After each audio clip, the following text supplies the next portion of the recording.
하나님 말씀은 누가복음 10장 25절부터 37절 말씀입니다. 25절부터 27절 말씀까지를 보고 누가복음 10장 25절부터 37절 말씀까지를 나누도록 하겠습니다. 우리 25절부터 27절 합독하겠습니다. 어떤 율법 교사가 일어나 예수를 시험하여 이르되 선생님 내가 무엇을 하여야 영생을 얻으리이까? 예수께서 이르시되 율법에 무엇이라 기록되었으며 내가 어떻게 읽느냐? 대답하여 이르되 내 마음을 다하며 목숨을 다하며 힘을 다하며 뜻을 다하여 주 너의 하나님을 사랑하고 또한 내 이웃을 내 자신같이 사랑하라 하였나이다. 아멘. 자, 누가복음 10장의 마지막 문단을 지금 보고 있습니다. 누가복음 10장 25절부터 37절은 예수님과 한 율법 교사와의 대화를 그 내용으로 하고 있습니다. 그 대화의 내용은 뭐냐면 영생을 얻는 방법에 대해서 이렇게 묻고 있고요. 그 질문에 보니까 이웃이 나오거든요. 그래서 누가 진정 우리의 이웃인가에 대한 것에 대해서 주님이 선한 사마리아인, 그 사마리아 사람에 대한 비유를 하셨다고 보시면 됩니다. 자, 여기서 율법교사가 무엇을 하여야 영생을 얻으리까? 라고 질문을 했습니다. 이에 대해서 주님은 직접 질문에 대한 답을 하시지 않고 율법에 뭐라고 기록되었으며 내가 어떻게 읽느냐라고 역질문을 하시죠. 이제 이렇게 하심으로 말미암아 율법교사 스스로 자기 질문에 대한 답을 알게 하셨다라고 보시면 되거든요. 왜 그렇게 하셨는지 좀 이따 우리가 보면 되겠고요. 저는 오늘 이 본문이 율법 전체를 한 문장으로 잘 정리했다라고 생각하고요. 그리고 이게 율법과 복음이 다르지 않다라는 것에 대해서 주님께서 설명하셨다고 봐요. 그러니까 어떤 목사님이 막 이렇게 막 강하게 뭔가 이렇게 하지 마라 속을 하면 저 목사님 율법이다라고 이야기할 때가 많거든요. 왜 저렇지 복음인데라고 이렇게 이야기할 때가 있어요. 그거는 율법과 복음의 차이를 모른다는 거고요. 또 두 번째, 우리가 율법이라고 하면서 율법의 참 의미가 아니라 안식일을 거룩히 지키라 이러다 보니까 뭡니까? 주일에 뭐 사 먹으면 안 된다는 식으로 유대인하고 똑같은 식으로 뭘 하냐 그러면 율법을 적용하고 있을 때가 있다는 거예요. 그거는 율법의 본질이 아니잖아요. 그런 율법을 지킨다는 개념이 아니거든요. 주님이 지금 뭐라 그러냐면 율법의 본질은 사랑이다. 그 법을 지킨다는 것은 사랑한다는 것이다라는 이야기를 하고 계신 거예요. 상당히 중요한 거라고 보시면 되거든요.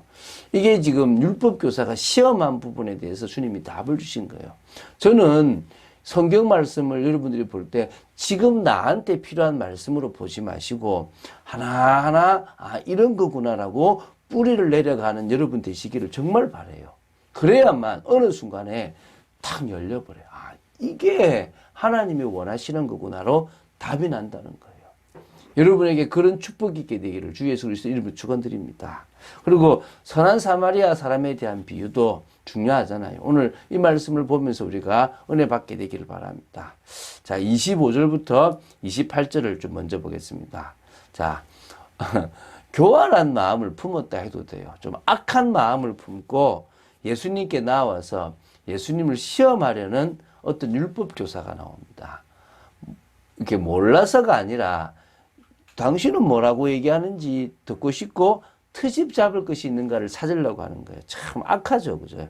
무엇을 하면 영생을 얻을 것인가에 대한 난해한 질문. 그 당시에도 상당히 난해하다라고 생각되는 질문을 지금 어떤 율법교사가 지금 던진 거예요. 왜? 혹시라도 예수님이 이단적 발언, 잘못된 발언을 하게 되기를 내심 바랬다라는 것입니다.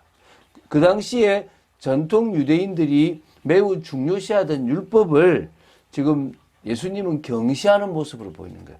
예수님은 율법을 경시한 모습이 전혀 없습니다. 또 우리 기독교인들은 예수님이 공생의 기간 동안에 율법이 아니라 사랑을 증가했다고 생각을 많이 해요. 아닙니다. 생율법을 증가하신 거예요. 그게 사랑이에요.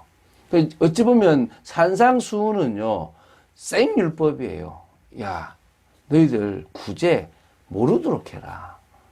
오른밤 맞으면 왼밤도 내라. 이게 무슨요, 이게 복음 아니에요. 이 복음, 율법보다 더한 율법이라니까. 진짜 생율법이에요. 근데 그 율법을 왜 하셨냐 그러면 그게 예수 그리스도의 십자가로 완성되어지고 성령으로 완성되어지기 때문입니다. 그걸 모르면 자신의 프레임에서 본다면 잘못 볼 수 있다라는 거예요. 상당히 중요한 얘기거든요. 그러니까 율법을 지키는 유대인이나 율법 교사의 입장으로 예수님을 보면요, 율법을 지키지 않는 사람처럼 보이는 거예요. 왜냐하면 문자 그대로 안 지킨다는 거니까. 잘못된 거죠, 그죠? 그들이 그죠? 자, 예수님은 나중에 누가복음 18장 18절 20절 보면 부자 청년이 질문했을 때는 직접 대답하셨는데 지금 율법 교사의 질문에 직접 대답하지 않고 오히려 율법 교사 스스로 답을 찾도록 유도합니다. 뭐라 그러냐면 율법 교사 당신이 더 잘 알고 있지 않소? 그러면서 왜 내게 질문하냐라는 식으로 율법에 무엇이라 기록되었냐? 네가 어떻게 읽느냐라고 얘기합니다. 이게 상당히 잘했는데 그때 이 율법 교사도 대답을 참 잘해요. 예, 네 마음을 다하며 목숨을 다하며 힘을 다하며 뜻을 다하여 주 너희 하나님을 사랑하라 하고 또한 내 이웃을 내 자신과 같이 사랑하라 하였나이다. 딱 십계명을 본다면요. 물론 율법은 십계명 외에 종교법과 도덕법으로 되어 있다고 보시면 돼요. 그거 전체를 율법이라 그러고 이 율법을 유대인들은 실천 사항으로서 하라 하지 마라로 613가지를 만드는 건 자기들 율법이라고 생각을 해요. 그럼 하나님이 주신 것은 십계명과 그 십계명에 따른 종교법과 도덕법이라고 생각하시면 돼요. 근데 십계명이 딱 시작인데 1계명부터 4계명은 하나님을 향한 사랑이고 5계명부터 10계명은 이웃 사람을 향한 사랑이거든요. 그걸 지금 한마디로 너무 요약을 잘한 거예요.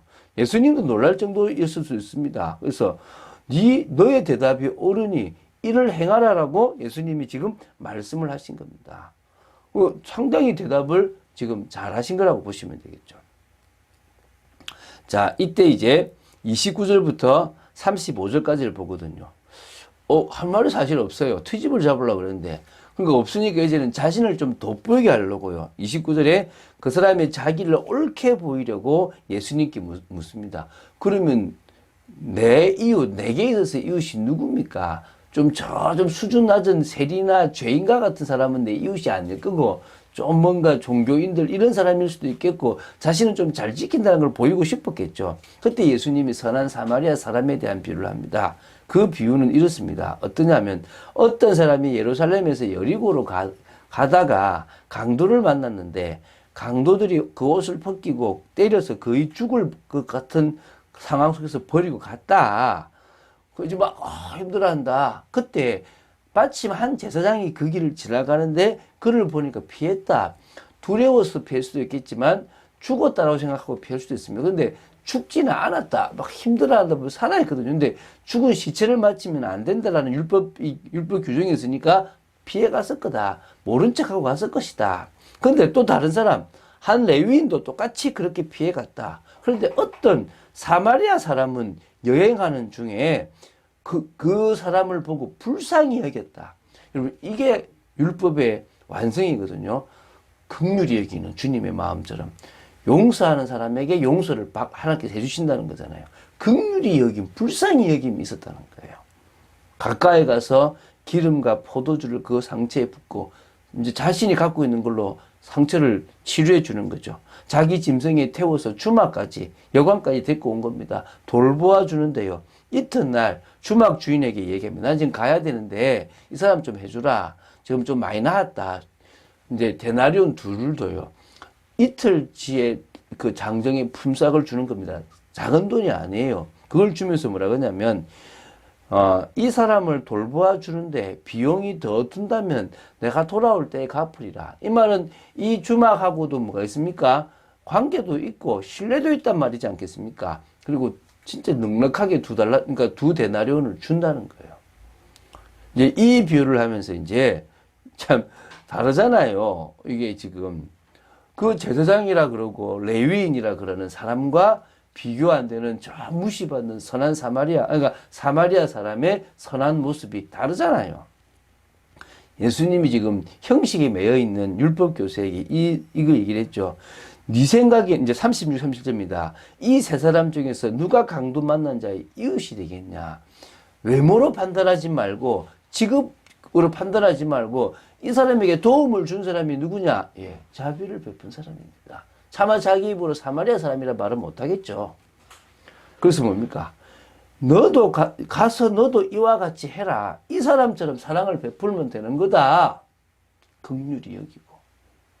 어찌 보면요, 우리가 성령의 능력 속으로 들어가면 이게 되거든요. 저는 로마서를 봐야 될 이유가 이게 우리 힘으로는 안 돼요. 나한테 잘못한 사람한테 내가 용서할 수 없잖아요.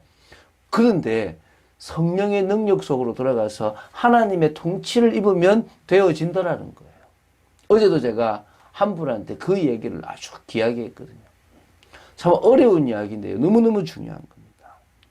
자, 오늘 정말 이 율법과 복음이 다른 얘기가 아니고 같은 이야기인데 율법, 인간이 지킬 수 없는 걸 주님께서 완성하셨고 이루셨고 또 성령을 통해서 우리 속에서 이룰 수 있도록 역사하셨다는 사실을 믿게 되기를 주 예수 그리스도는 축원드립니다. 그리고 많으냐? 기준을 세워야 돼요. 내가 아는 복음, 내가 아는 율법의 기준이 아닙니다. 내가 아는 신앙생활의 기준이 아닙니다. 성경이 말하는 정확한 신앙생활의 기준을 쌓아야 돼요. 정말 우리가 어떤 의미에서는 하나님의 사역이 무엇이고 하나님이 원하시는 것이 무엇인지를 제대로 봐야 돼요. 그거 모르면 내가 아는 수준의 방법과 그 식으로 풀어나갈 수 있다는 겁니다. 그러면 뭐가 되느냐? 문제가 되는 거예요. 여러분 속지 않게 되길 바라고 정말 주님과 교제하는 중에 열매 맺는 성령의 9가지 열매뿐만 아니라 하나님께 응모할 돌릴 만큼의 열매를 맺는 저와 여러분이 되실 줄로 믿습니다. 자, 다시 말씀드립니다. 당연한 것이 당연한 시대. 사람들은 당연한 것을 당연하지 않게 만드는 이 시대지만 우리는 당연한 것을 당연하게 알고 나아가는 그런 사람으로 서야 될 줄로 믿습니다. 오늘 한 주를 마무리하는 이 금요 기도에도 있고요. 또 중요한 것들이 많은데요. 정말 하나님 앞에 어떻게 우리가 나아갈지를 바로 아는 여러분 되시기를 주 예수 그리스도 이름으로 축원드립니다. 주는 그리스도시요 살아계신 하나님의 아들이심을 고백합니다. 오늘도 이 율법과 복음의 차이, 하나님이 하시는 부분들, 또 정말 올바른 신앙의 기준과 개념들을 바로 알아갈 수 있게 되길 바라고, 내게 필요한 식으로 나아가는 것이 아니라 그 모든 것을 내려놓을 수 있는 축복의 저희들 되도록 지켜 주시옵소서. 주님만을 바라봅니다. 은혜 속에 있도록 지켜 주시옵소서. 역사하여 주시옵소서. 감사드립니다. 주 예수 그리스도 이름으로 기도드립니다. 아멘.